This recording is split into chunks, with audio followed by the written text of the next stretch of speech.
go ahead and hit File, Place Embedded, and you're going to bring in your image. So I have it saved under just some of my downloads,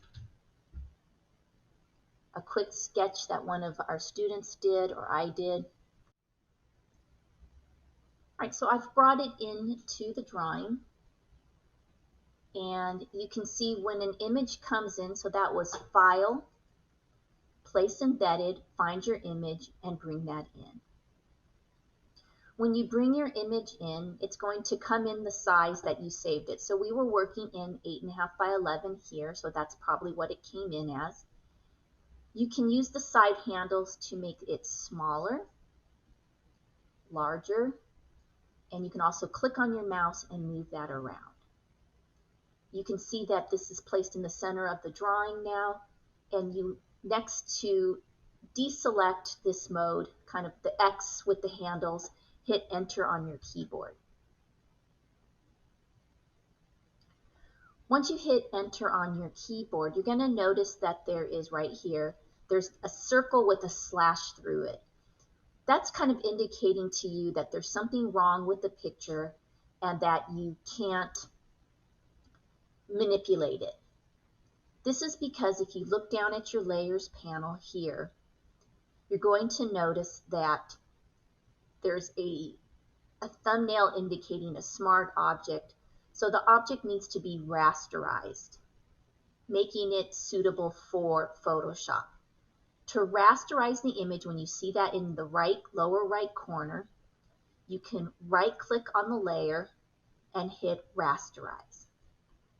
So once you do that, it goes away.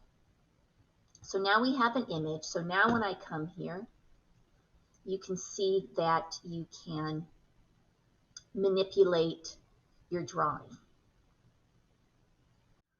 Next, we'll have a review of the tools. So in these exercises today, we're going to start with looking at the main tools and the top toolbar, which has your essential tools.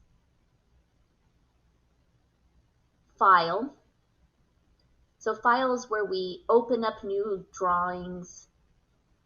We can make it new, we can open up existing drawings, and we can save.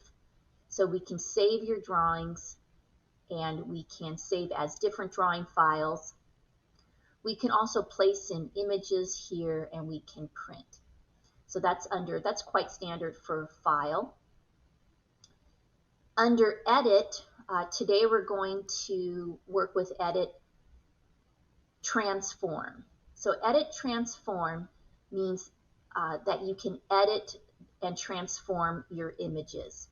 So you can make it smaller or larger or rotate. So we brought this image in once. So now we can go Edit, Transform, and I can reactivate it to move it around again. So we used that in today's exercise. Enter on your keyboard to deselect. We're going to work a little bit with the image itself today. So under Image and Adjustments, we're going to just introduce yourself to a few things, and the first being brightness and contrast. So under Images, we're going to just take a look at this layer, which is the image. And you can also relabel that if you want by clicking on the layer and clicking on the text, and you can call this the original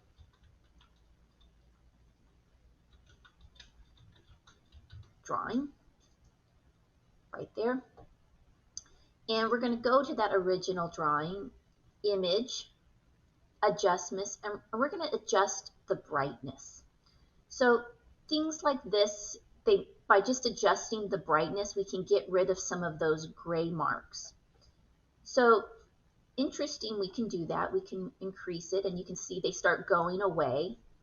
But at what point do we want to brighten this to? So we don't want to brighten it so much that it actually compromises your line work. So you determine how far you want to brighten your image.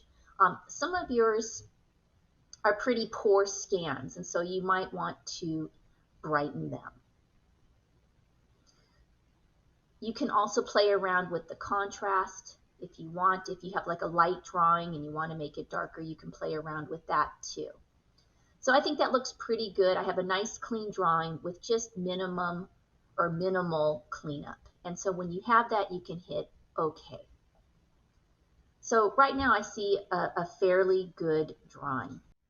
Under layers, so the layer panel is over to the right. So today we're going to look at working with layers, and we're going to add some color to your line drawing on different layers. Under window, please check that the following items are checked layers. So under window, so this being your Photoshop window, it's going to tell you what you have checked is what's going to appear on the layers and these panels. So right now, if I check layers, you can see my layer panel is here. You can check on library. I don't think we need that too much today, so let's uncheck that. Layers, properties, swatches, so that we have access to colors. Options, tools. So just make sure you have those, and that's enough for today. We'll be mainly working on a few adjustments, the layer panel below, and your swatch panel. Next, just an introduction to the basic tools on the left. So you should have, once you have your tools selected, right down here, you should have your nice tools on the left. So your tools are set up with several tools located underneath each of the main icons. And so if you right-click on your mouse, you're going to see additional tools. So today we will be using the polygonal lasso tool, the magic wand, the eyedropper. We'll be using both the brush tool and the pencil tool, so you'll have to toggle back and forth between those two, brush tool and pencil tool. Today we'll be using the eraser, the paint bucket, and here is your indication of your swatches. So taking a look at a couple of these. So first of all, if we wanted to, the marquee tool selects certain areas. So I'm just going to show you how I might use this today. So if you wanted a nice, clean, sharp edge here, so you can see that there's some color that you might, black and white dots that you might want to get rid of. Let me just show you how I can use the rectangle tool to get rid of those. So we're on your original drawing layer, and I'm going to come over just a little bit so you can watch how it's going to crop. Click, drag, and release. And now I'm going to hit delete on my keyboard. So I'm selecting this area. That's what marching ants indicate, what area you are going to delete. And I'm going to hit delete on my keyboard, and you're going to watch some of these specks go away. Control D for deselect. You can also zoom into your drawing. So you can zoom into your drawing a couple ways. You can use the magnifying glass with the plus sign to zoom in, or you can simply hold down the Alt key on your keyboard and use the roller on your mouse as you're holding down the Alt key to zoom in and out.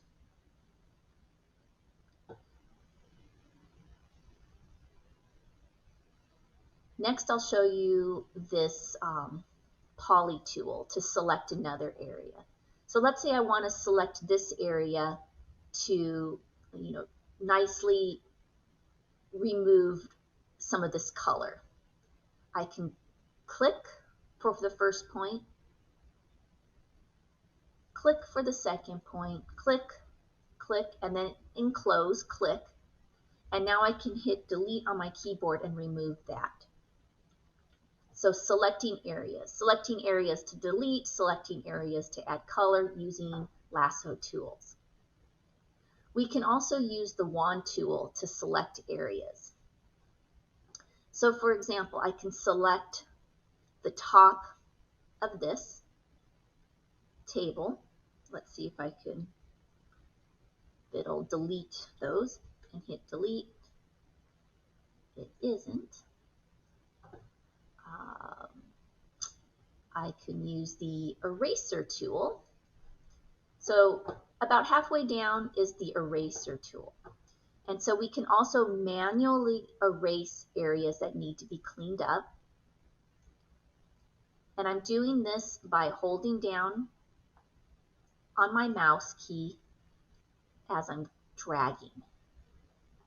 You can change the type of eraser that you want and the type of brush that you're using to erase. So right now I'm using a hard brush versus a soft brush, and I'm using it at 100% opacity. That means it's erasing at 100%. So not gentle, not soft, not a little bit at a time, but at 100%. And for this drawing, that's where I want it to be. For other times when we're just trying to remove maybe just a little bit of color, we can use a soft brush, let's say at like a 25% opacity, and softly edit. So I'm just going to go through and just kind of click and drag and clean up. Again, you can zoom in as much as you want for this exercise. It's not my drawing, so I'm just kind of quickly going in and editing and cleaning up.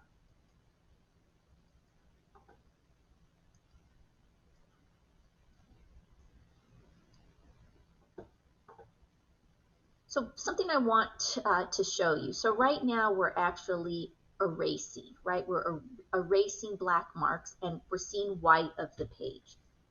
If you mess up, Control Z undoes your last selection.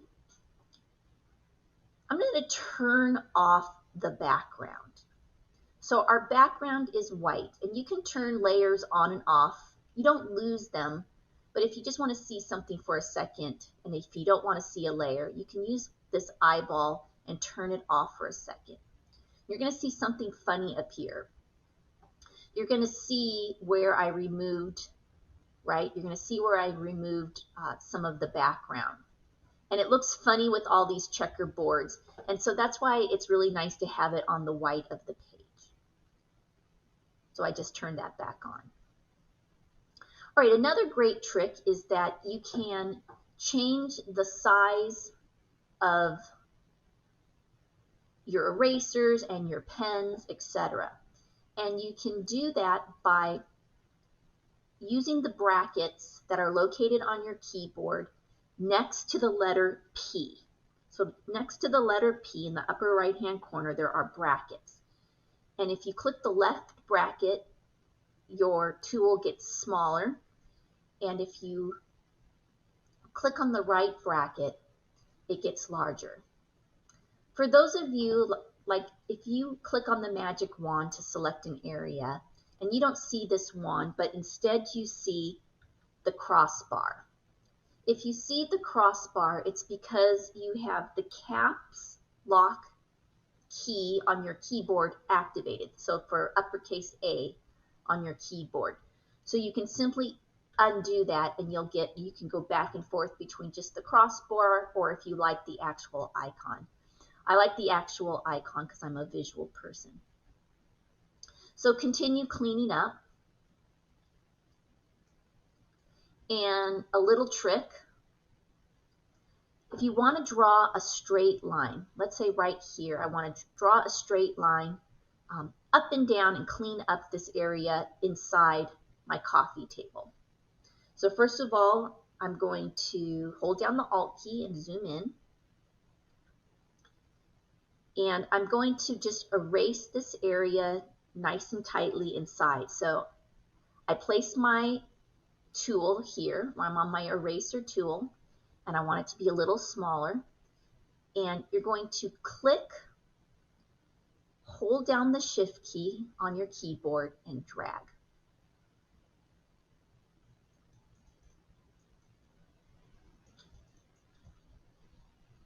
And this gives you a nice straight line. You can also click on a point, hold down your Shift key, and click on a second point, and this gives you a straight diagonal. So click on one point, click on the second, and you get a nice straight diagonal. All right, so you'll continue your cleanup. As I don't mind crossing over edges. I like that look, but there might be places that you might just want to brighten and clean up. It's up to you how much you want to do that, how loose and free you want to be.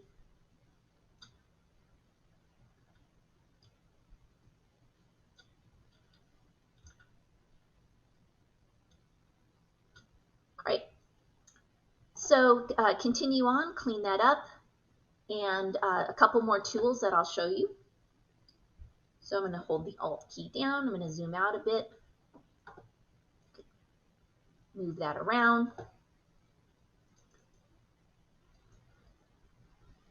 Next is the pencil tool. So a couple places you might want to, maybe add some line work. And I'm not saying that there's anything wrong with this line work. I'm just going to add some line work. But something I just noticed is that if this is a glass door, your cloud will continue on into the next panel of the door. So I'm just going to show you how to draw maybe the cloud that continues. Another thing I was going to point out with clouds is that the bottom of clouds are typically flat as they hit the ozone or the layer, and they usually follow the line of perspective. I don't think those are bad, but I do think that this cloud needs to continue into the window. So to do that, go ahead and select the pencil tool. The pencil tool is located under the brush tool. So if you don't see the brush tool, there it is. Right now I have the color black selected. You can also use the eyedropper tool and select maybe not quite such a harsh black here or here. Whatever you want to draw that line to continue.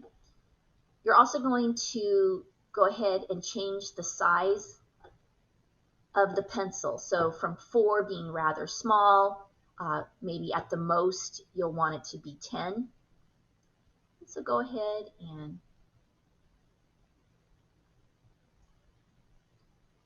maybe just make the indication that it continues on. Maybe that needed to be a little thicker to match.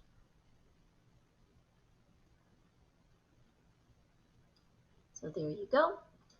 You can also, I'll make that a bit bigger, change it to size 5, or again, you can use the bracket on your keyboard. And if you want to add some additional lines, and I'm not saying that you have to, but let's say you wanted to show a little bit of thickness here. Hold the Shift key down for a nice straight line. Maybe you want a point here to here, just to add some nice definition. If you don't like it, Control Z, or you can edit, undo your last pencil. Maybe you want to hold the Shift key down and draw.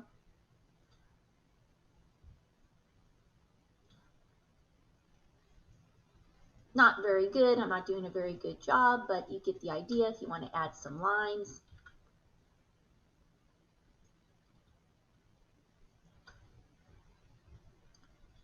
Maybe you want to add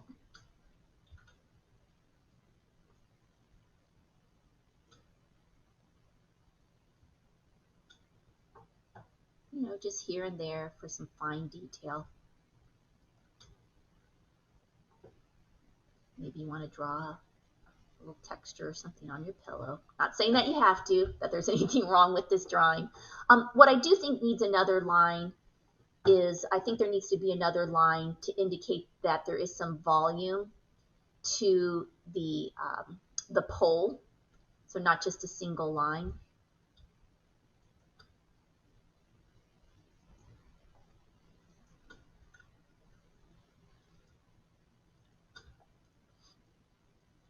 You can do that. So once you've added some line drawings, added some additional lines in, I think it's really nice. I think it enhances things. Then you can go ahead and we're ready to save. So we can put these two layers together by going to the layer dropdown, and we can merge the layers down or flatten the image, whatever one you want, because there's only two. So I'm flattening my image, and I've merged these two together.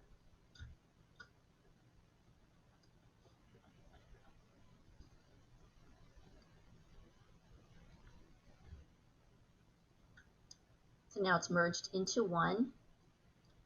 And once you have it all cleaned up and lovely, we're going to save it in two ways. We're going to first save it as a JPEG, which is a picture, which is still pixelated.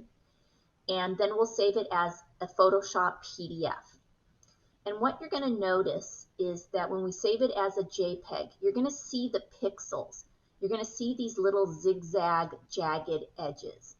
And when we save it as a PDF, it will be a bit more smooth. So let's save both. So File, Save As,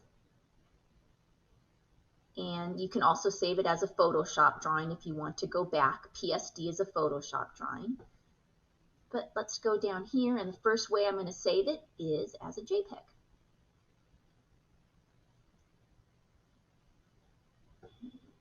I'm going to save that.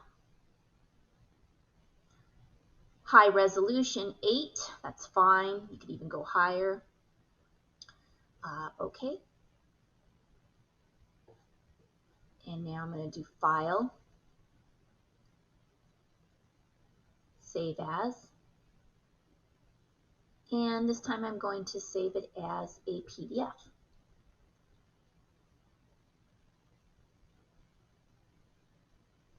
Photoshop PDF. And we'll hit Save.